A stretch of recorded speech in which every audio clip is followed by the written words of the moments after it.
नमस्कार दोस्तों। यदि आप किसी फुल टाइम जॉब में हैं और आपके मन में आईएएस या आईपीएस बनने का सपना है, तो ये वीडियो बिल्कुल आपके लिए है।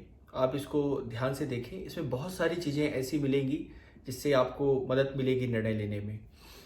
तो मैं बताऊं आपको कि नौकरी के साथ में आईएएस की तैयारी करने का सबसे बड़ा फ़ायदा ये है कि आपके साक्षात्कार में आपकी नौकरी से सीधे सीधे तौर पे सवाल पूछे जाते हैं, और जिसमें आप बहुत अच्छे जवाब दे सकते हैं, बहुत प्रैक्टिकल जवाब दे सकते हैं और बहुत अच्छे मार्क्स आप इंटरव्यू में ले सकते हैं। तो एक फ़ायदा तो ये है।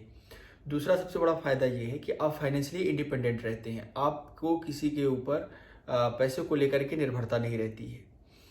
तीसरी बात कि आप उन बच्चों से पूछिए जिनके पास नौकरी नहीं है और वो यूपीएससी की फुल टाइम तैयारी करते हैं, तो उनमें से अधिकांश लोग जिनका एक बार या दो बार में हो गया तो बहुत अच्छा है, नहीं हुआ तो जब जैसे जैसे समय बीतने लगता है तो वो उनको ये भाव आने लगता है कि कोई भी नौकरी मिल जाए, पटवारी की, बैंक क्लर्क की और एसएससी की, कोई भी नौकरी मिल जाए वो मैं करने को तैयार हो जाऊंगा, ये स्थिति हो जाती है। और ये इतना प्रेशर बिल्डअप कर देता है कि उनका जो पूरा ध्यान है, जो फोकस है, वो यूपीएससी की तैयारी से हट जाता है। तो इस प्रेशर से भी आप बचे रहते हैं। लेकिन ये भी सत्य है कि नौकरी के साथ आप जब तैयारी करते हैं तो आपको बहुत ज़्यादा मेहनत करनी होती है, क्योंकि आप एक तरफ अपनी नौकरी में भी मेहनत कर रहे होते हैं और दूसरी बात जो है, आपको अपने प्रिपरेशन में भी मेहनत करनी होती है। तो ये एक मेहनत का फैक्टर है। दूसरा, आपको टाइम बहुत अपना एक एक मिनट बहुत अच्छे तरीके से मैनेज करना होता है, क्योंकि आपके पास बर्बाद करने के लिए एक सेकंड भी नहीं होता है। तो ये है।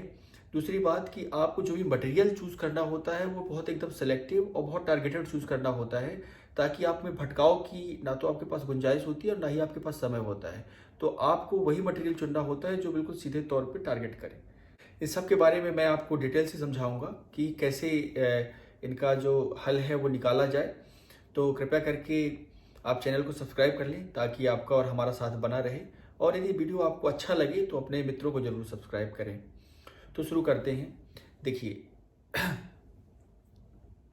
यदि आप नौकरी में हैं और आप तैयारी करना चाह रहे हैं यूपीएससी की, तो आप मान के चलिए कि आपको कम से कम 5 से 6 घंटा समय निकालना ही होगा। और यदि आप 5 से 6 घंटा निकाल पा रहे हैं तो मोर देन सफिशियंट है, क्योंकि मैं आपको बताऊं, जो लोग फुल टाइम तैयारी करते हैं वो भी फ्रूटफुली जो काम आता है वो इतना ही पढ़ते हैं। बाकी तो फिर कई चीज़ें ऐसी हैं कि वो चीज़ों को फैलाते रहते हैं, बढ़ाते रहते हैं। अब एक सब्जेक्ट की आप 3 किताब पढ़िए तो उसका कोई मतलब नहीं है, पर जिनके पास खूब समय होता है तो वो फिर यही करते हैं। आप अपने समय को इस तरीके से मैनेज कर सकते हैं कि आप जो है, यदि ऑफिस जाते हैं तो ऐसा करिए कि ऑफिस जाने से पहले 2-3 घंटे आप निकाल लीजिए और ऑफिस से लौट के आने के बाद 2 घंटे आप निकाल लीजिए। क्योंकि यदि मान लीजिए कि आपका ऑफिस से पहले, यदि आप 9 बजे से ऑफिस है, तो आप थोड़ा सा अर्ली मॉर्निंग उठिए और अर्ली मॉर्निंग उठ करके आप अपनी पढ़ाई 2-3 घंटे कर लीजिए। बीच में आप, जब आपका लंच पीरियड हो उस समय के लिए आप न्यूज़पेपर या मैगजीन हो गया, या कि आपने जो पढ़ा है उसके संबंधित जो नोट्स हैं उसके आप फोटो खींच करके ले जाइए, तो उसको पढ़ते रहिए। तो इस तरीके से आपका जो रिवीजन है वो होता रहेगा। करंट अफेयर्स की चीज़ें हैं वो आपकी ऑफिस टाइम पे तैयार होती रहेंगी, और जब लौट के आइए तो आप उसको 2 घंटे आप और पढ़िए। तो इस तरीके से आप 4-5 घंटे का समय आप निकाल लेंगे। और जब वीकेंड का समय हो तो उस दिन पूरा दिन आप पढ़ाई के लिए डिवोट करिए, तो आपकी तैयारी हो सकती है और बहुत अच्छे तरीके से होती है। लेकिन बहुत सारे लड़के हैं जो कि नौकरी करते हुए निकालते भी हैं।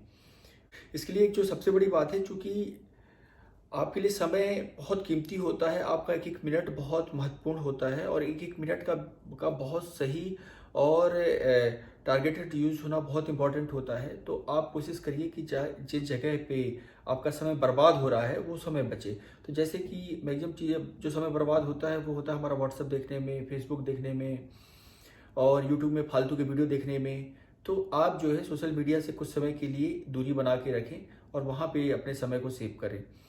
इसके अलावा वो सारी चीज़ें जो आपके माइंड को डिस्ट्रैक्ट करती हैं, उनसे आप अपनी दूरी बना लें। आप कोशिश करिए कि घर में आपका सेपरेट कमरा हो और जहाँ आपको कोई डिस्टर्ब करने वाला नहीं हो। आप फैमिली वालों से बात करिए, वो आपको सपोर्ट करेंगे। तो आप अपने समय का बहुत ही टारगेटेड और बहुत ही इफ़ेक्टिव यूज़ कर पाएंगे। दूसरा जो महत्वपूर्ण चीज़ है इसकी तैयारी में वो ये है कि जो आप मटेरियल सेलेक्ट करें वो बहुत ही फोकस्ड हो।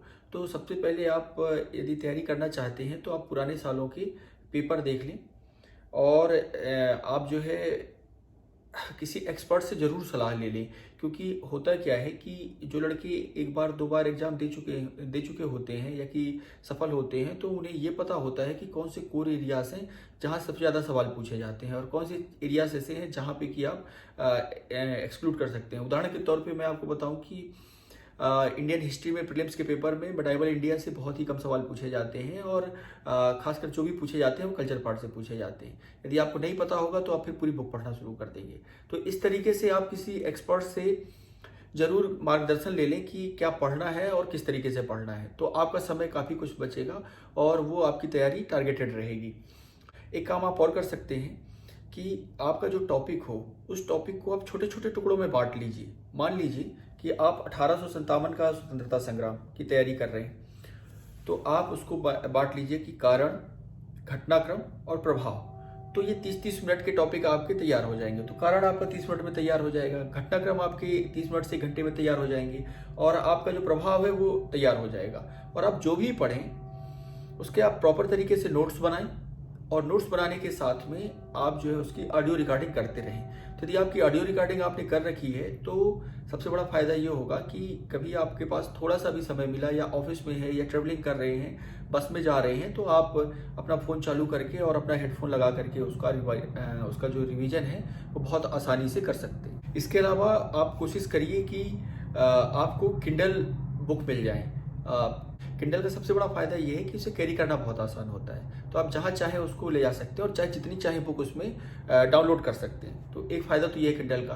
किंडल का दूसरा सबसे बड़ा फ़ायदा है कि आप उसमें चीज़ों को हाईलाइट कर सकते हैं हाथ से ही, और जो चीज़ें हाईलाइट करते हैं बाद में जब आप रिवीजन करना हो तो आपको अलग से नोट्स बनाने की ज़रूरत नहीं है। आप उसी को जैसे ही क्लिक करेंगे तो केवल वही चीज़ें आएंगी जो हाईलाइटेड हैं। तो इस तरीके से आपका समय बचेगा। तो एक तो आपको किताब पढ़ने में आसानी हो रही है, नोट्स बनाने में आसानी हो रही है और आपको रिवीजन में भी आसानी हो रही है। और बाद में जब आप उसको पढ़ें तो वही हाईलाइट पॉइंट्स पढ़ करके और उसी को ऑडियो बुक में अपने दिमाग में उसकी समरी तैयार करके और ऑडियो बुक उसकी तैयार कर सकते हैं। तो इस तरीके से आप नौकरी में रहते हुए अपने समय को अच्छे तरीके से प्रबंधित करके, मटेरियल को टारगेटेड चुन करके और कुछ इनोवेटिव टेक्निक्स का इस्तेमाल करके तैयारी कर सकते हैं। हाँ, इसमें एक ये ज़रूर हो सकता है कि जो सामान्य आदमी को जिस एग्ज़ाम को निकालने में 2 साल लगे, आपको 3 साल लग जाए।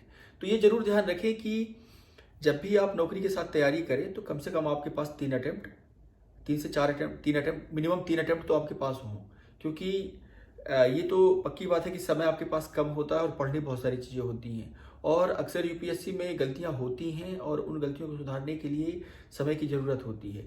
तो आप ऐसा करें कि ऐसा ना हो आपके साथ में कि जब आप गलतियों को समझ पाएँ, आप उसे ठीक कर पाएँ, तो आपके पास अटेम्प्ट ना हो। तो ये ज़रूर ध्यान रखें कि यदि आप तैयारी करना स्टार्ट कर रहे हैं तो कम से कम आपके पास 3 अटेम्प्ट होने चाहिए। धन्यवाद।